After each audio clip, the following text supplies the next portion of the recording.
رمضان you بنیادی مقصد هغه دغه روزدار ته ښودلی دی یا ایها الذین آمنوا کتب علیکم الصیام کما کتب علی الذین من قبلکم لعلکم تتقون.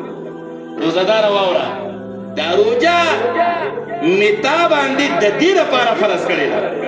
د روجې مقصد روزداره تا ته ښیي تا باندې د دې لپاره فرض کړې ده لعلکم تتقون چې ته د الله نه ویرې الله یره ستا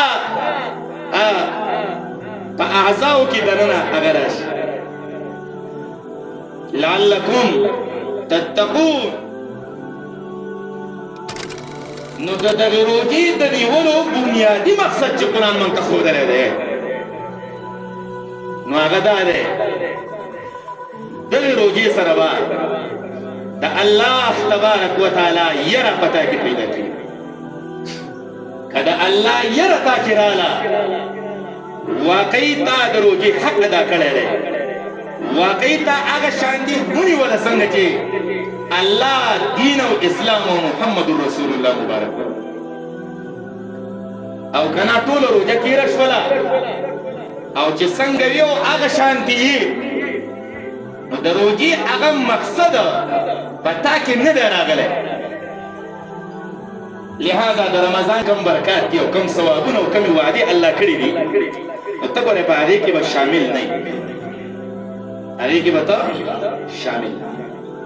اوس چې د کوم انسان په بدن کې دننه د الله یره موجودي د ده نه په هیڅ وخت کې هیڅ قسمه ګناه مخې ته نشي راغلی.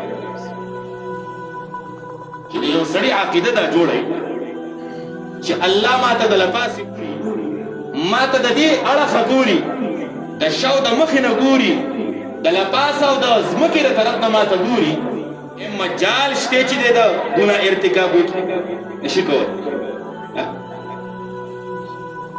الله خو الله دی که یو انسان په یو مکان کې موجود وي دا انسان د ګناه ارتکاب کولی شي. مثلا یو کمره ده زه شراب څکم زنا کوم وغیره وغیره نو که یو ماشوم هم په دې کمره کې موجود وي نو زه د دغې ګناه ارتکاب به وکړم چېرته هم نشم کولی. نو چې د ده عقیده دا جوړی چې الله تبارک وتعالی ما ګوري او ما ویني نو دی ګناه کول خو لویه خبره ده څه ورقدر هم نشي کولی.